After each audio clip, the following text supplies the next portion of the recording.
Speaking of poetry, Speaking of poetry, that's a very serious thing to be speaking about, it is, isn't it? especially in this setting.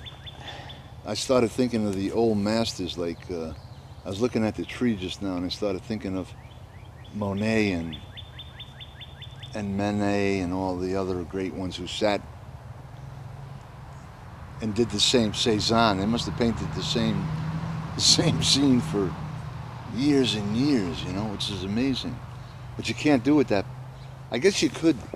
Maybe I should try that as let's say like for a gift to myself at 75. I could keep writing the same poem for 25 years, right? Like just keep writing, well, the Yeah. same theme. I knew an artist who claimed that we only did one work of art. And We continue gave it- variations. Yeah. Yeah. Who was that? Do you remember? His name was Nick Marsicano, Oh, New York artist. Nick Marsicano. Yeah, maybe that's true because it's really interesting because at this point, well, again, I'm only 65, but it's like I realize a lot of times looking over notebooks or drawings or collages or poems, yeah, it gets close to where, wait a minute, didn't I just do this 30 years ago? Or didn't I? You've got these, it's like Right. these Right. opposing juxtapositions. Right, you suddenly say, yeah, that's what I was Yeah. doing, huh? Uh-huh. Well, I'm glad I got that done. Right, or you drop one word onto another to the bottom of the page, or yeah, it's interesting because your psyche, basically, yeah, how like how many changes can you go through? All right, organically, our life and our physical, biologies and stuff, but it's like, do we really go through that many changes? Are we living? Well, we're living at a time where the illusions that we are. Right. The information age is, you're constantly bombarded, but really, what did you absorb, and really, how much of that really made changes? Right. Look at the vocabulary One of the governments and religions. Right. I mean, that's Well, prehistoric shit. What right? about you think that poetry is part of a process of waking up? Oh yeah, oh yeah, yeah. And that's funny that, man, that's really amazing. We always do this. You always do this. It's good with you and me. It's like I was reading something that I wrote, and it was like where you're finally awake, or your consciousness you open your, whatever we want to call it, the third eye, or your psyche, or your soul. But it's like something goes, bam, and then all of a sudden you go, whoa, and you're awake. Remember, Michael used to call it amnesia. They put us in the state of amnesia. Right. We're all half asleep. Right. Because we, Well, well, amnesia again, victims. yeah. But I really, it's, if you really, it's like, if you sit down and take what's going on and just in our own history and in our own life, and it's like, when I hit 50, I was in Israel, and it took me until that age, 49, 50, that nothing's changed. Right. I'm reading books on biographies 400 or 500 years ago. Uh-huh. They could have been written, well, they're written Yeah. now, but it's like the process of just the same struggles, the same spiritual struggles, the same longings.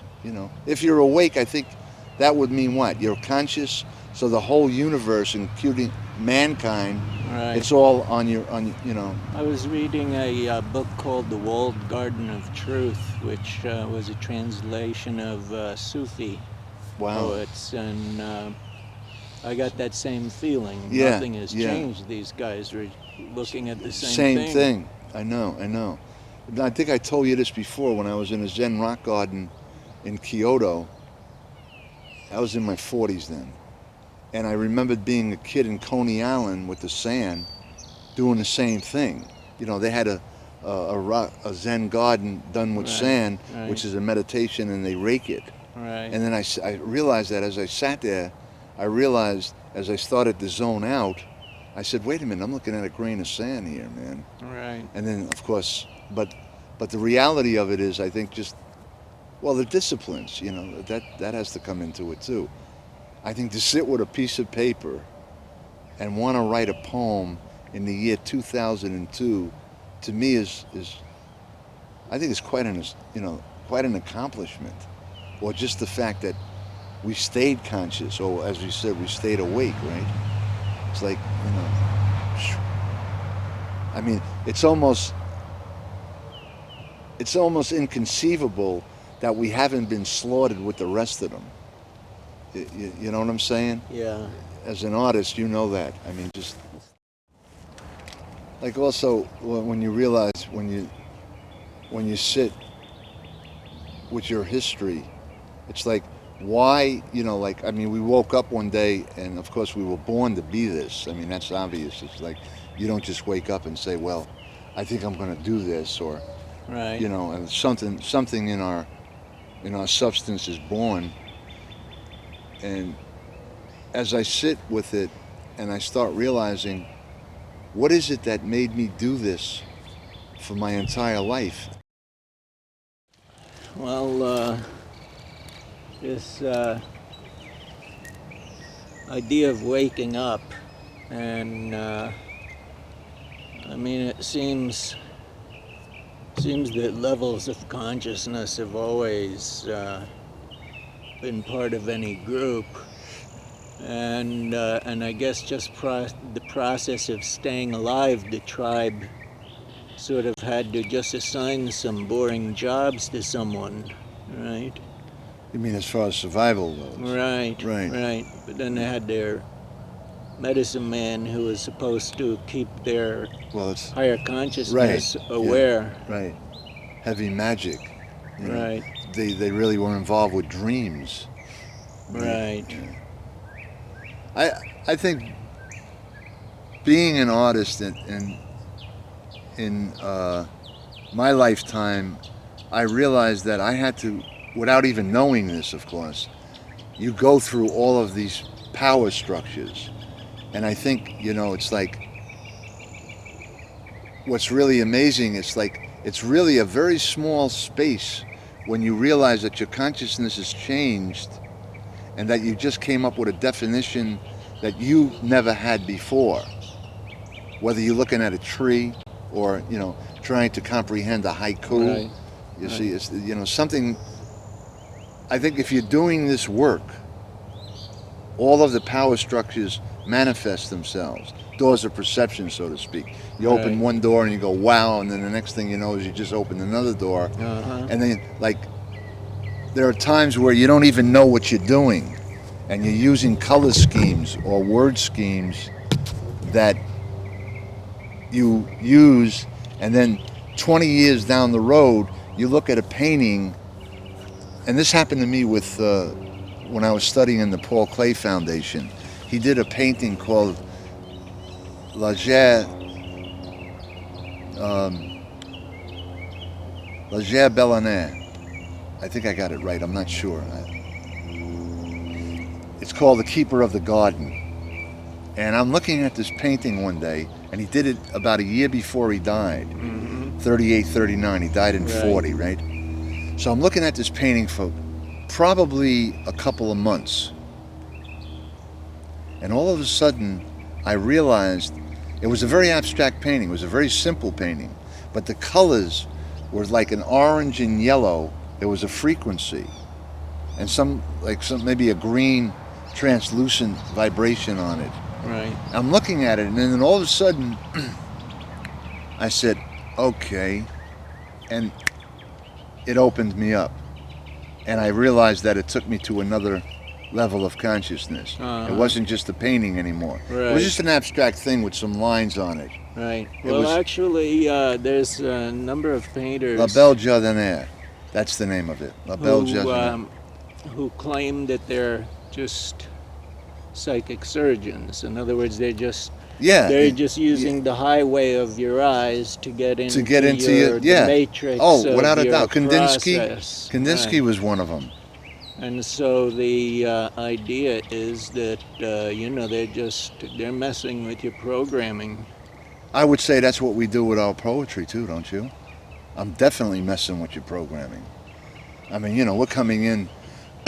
I mean, I might amuse you and make you laugh, but then the next thing is I'm sending in something You know, and this is the organic things that happen. You know, I'm on a battlefield, and the next thing I know is whoa, and then I'm slipping in something that's coming in without me even knowing it, and then it borns itself. Right. It borns itself. Yeah, I definitely agree with you. We're psychic surgeons. Oh yeah. I'll be damned if I don't want to change. You know, I mean, in the real sense, you know, I'm always screaming about, you know, fascistic dictators. I'm a fascistic dictator. I think as an artist you have to be. I mean, if you really look at some of the demands, well, look at the demands it takes on us. Look what the work does. I mean, look what we have to do this work. Half of the time I don't even want to do it. Most of the time I'm in war with it. But you have to do it. You know, there's something, that hunger, that lust, that desire, you know, all of the things that manifest, you know. We don't have any choices, man, you see. Well, that's another interesting perspective. Sometimes knowledge robs you of your freedom because you simply demonstrates what you must do. Yeah, no, you could underline that one, man. Glenn, underline that one, man. We're prisoners of our work, man. I'm prisoners of my psyche. But, all right, well, maybe we're stretching that a little too far. I think also there's an expansion that happens. You know, I mean, there is, the disciplines is, what is it? It's hard work, I mean, basically. But I think, well, we haven't used the word joy or love or happiness or, you know, all of the thresholds that are worthwhile living for, you know. What would we be? I often ask myself, what would I have been? You know, what would my life be like without poetry? And I think I believe this, and I think a couple of the great ones we love, E. Cummings and, you know, Frost and a couple of the other ones. I think when I read them, I realized that you really can't do too much without being a poet. I think you miss a lot if you're not a poet, you know. And I think the '60s helped us to really correlate a lot of the different worlds and bring it together. Well, they had, you know, they had troubadours and shit like that in the old days, you know.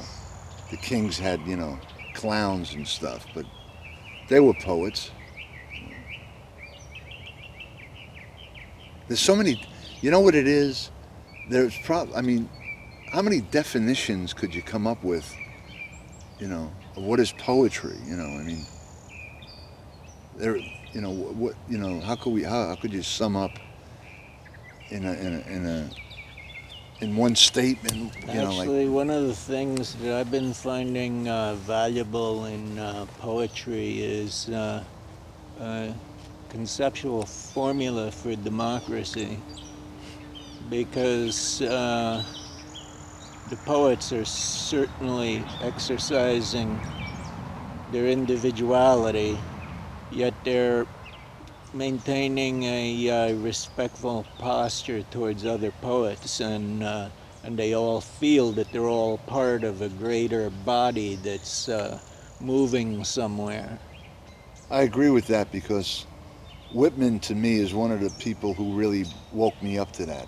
Well, Shakespeare too, of course, but I think like a number of years ago, I don't remember when, but mankind is on my mind. Like when I wrote that line, you know, I might have been stoned on some coffee place somewhere, and I'm writing on a napkin. But all of a sudden, I crossed the threshold. Mankind is on my mind.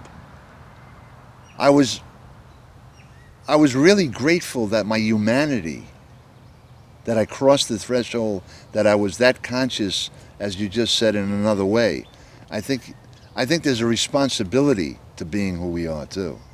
I think that's the other thing that really eats at me sometimes. It's like, am I really doing what I'm supposed to be doing? Right. Am I really giving that part of me? Right. That's a very demanding. Are you living in the center of your destiny? Yeah, are you living in the center of your destiny? Exactly. And I think you have to be in order to even speak about it. I think in order to sit down, to even if you don't write anything. I think if you sit down with that consciousness in your mind, that you're sitting down to do something that large and that universal, I think you have to be somewhat centered. You know, it's funny because I just saw a couple of minutes of the Pollock movie again last night. It was on some TV show. They didn't have anything on 13 or something, but anyway. But I started to watch him doing his drip paintings, and how tortured this dude was. But yet, look what he broke through, and look at it, and look at the arena that he gave us to function in, that universe. I mean, you know, he took it off the wall and said, splash. You know, I mean, look how large that got. You know, I mean, you know, or you know, Charles Bukowski, you know, talking about some fucking hooah bleeding in the gutter. I mean, that, you know, that's raw, but it's in the gutter. But look what you have to do to understand that. You know, I mean, you got to get in the fucking gutter, and you got to bleed with her. So, you know, it's like admiration. You know, it's like, you know, and then he gets you. You know, it's like, you know, I go from the gutter to fucking eating stars. You know, I mean, those contrast of worlds. You know, it's like the whirlwind of that magical, you know, manifestation, man. Where else are you going to get that, you know? So the metaphysical lake of the mind? That's a sweet way to put it. Yeah, I like that one. I'll accept that one. It's, you know, I always joke around and call it a spiritual douching. It's like, you know, you're just vomiting up this incredible vocabulary, you know, and what I love about it is the challenges. You know, it's like, again, being in the history of where I am now, in the world I'm living in now. I mean, like, you know, when we think about the future, how could you think about the future? I never thought about the future during World War II. What future? What are you talking about?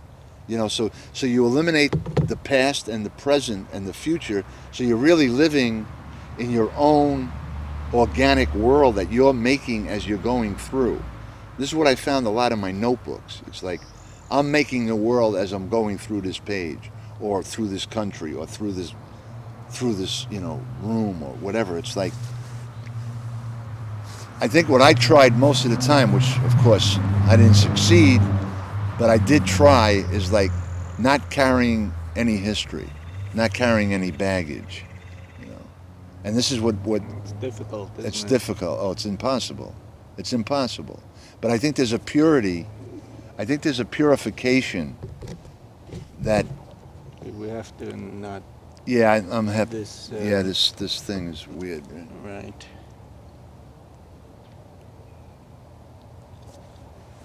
Well, A lot of reasons. Excuse me. When I would go to a different country to see or study, or investigate their paintings, their literature, or whatever, most of the time, I would have to say I got bored. I got bored because it stayed within a certain framework. It stayed, well, back to what I was saying about Pollock, or even Coltrane. You know, when we start thinking about the monsters that came through for us, again, did they really expand anything more than, you know, some Zen samurai in a cave writing, you know, 17 syllables summing up his existence? You know, I mean, was there really anything more expansive? You know, are we living in illusion after a certain point? You know, is that splash of paint really any different than the cave guy who chalked in a, you know, a deer on the wall of a cave? Probably not. I think that same, the execution of that idea, the execution of that part of us. well, then we come to the concept of disembodied energy as a cyclical event finding its place Yeah. in With time, over right, and okay. over again. Okay. So then it's constantly, if we're doing the loops and the circulations, yeah, in orbit, I would assume probably, yeah. Well, then there comes other languages in too. You know, the humble gesture of it. You know, it's like without a material, without a alternative, you know, a motive. You know, just to do it. You see, I think that's where it clears. I think most of the time, I'm grateful that I'm just doing it. I'm just doing it. Right. And I think what you said before, yeah, it's like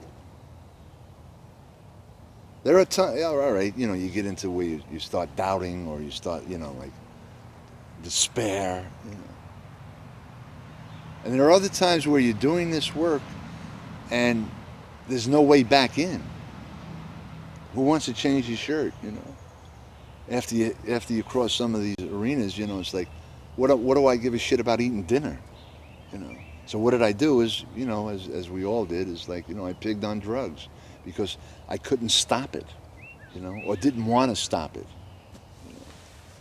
I remember beating my saxophone on trees because I played so good, because I knew that there was no way, you know, what was I going to do after this, you know?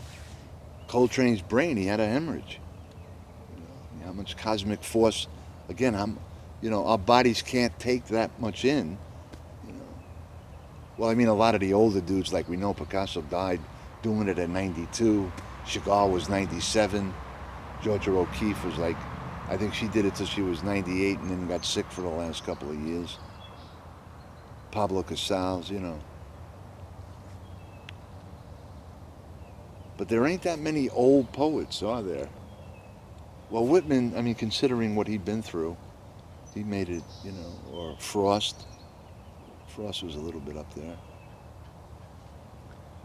So now I hear like quite a few dynamic young poets, and sometimes they seem to get right onto something, and sometimes they don't. Sometimes They stay, or they burn where they just, yeah, yeah. It's hard, as this is a good point. It's like, when you see someone really in that, you know, I call it the arena, will they be able to translate after that burning? And you know this as well as I do. You have to burn when you're doing it. You really do. You have to, see, that's part of the dues. That's, that's part of the, it's a suicide mission, man. You know?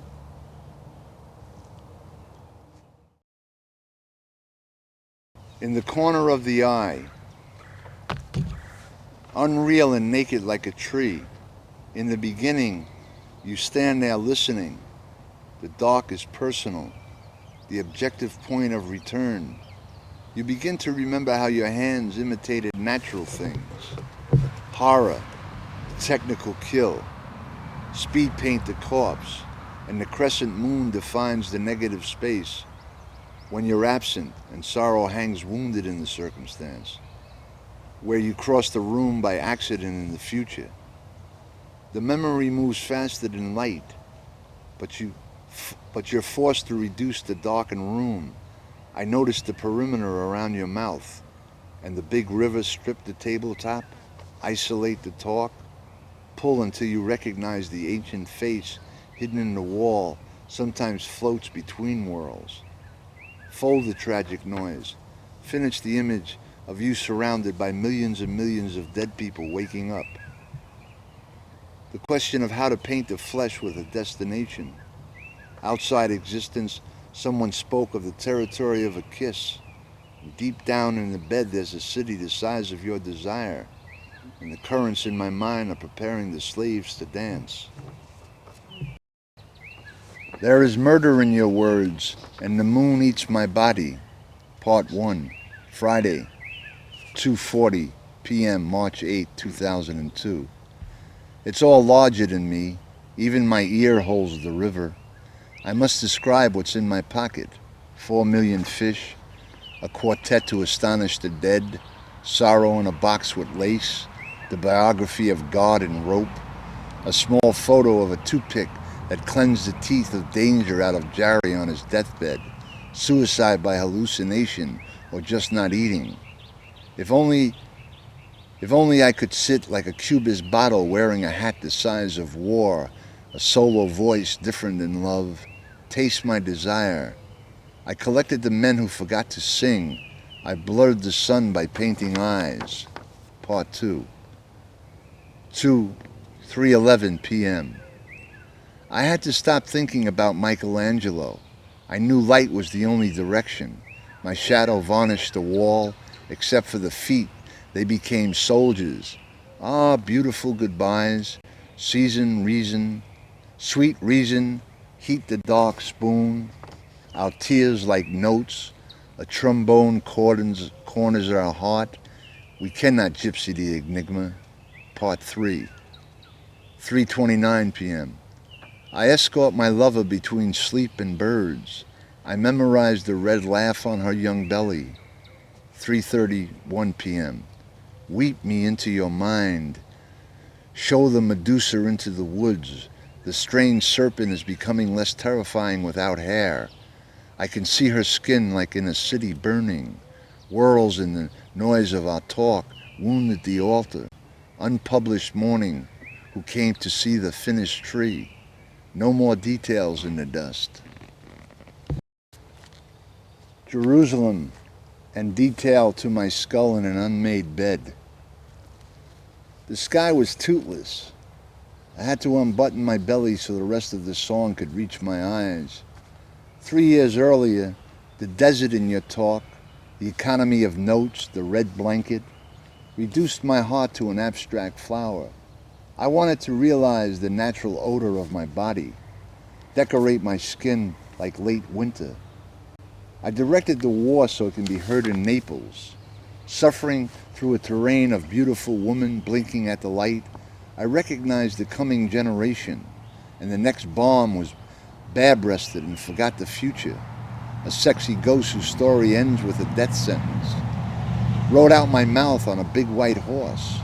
What happened to the town I built with virgin bullets?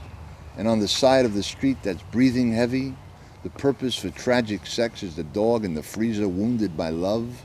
Seriously, the night on both sides of the corpse is fading fast. There wasn't much I could do about the view. The angle of my gun is lit by sudden flashes of light. It wasn't that I didn't see the whole thing. The torture made it worse. Patches and no sun, and no sign of the sun.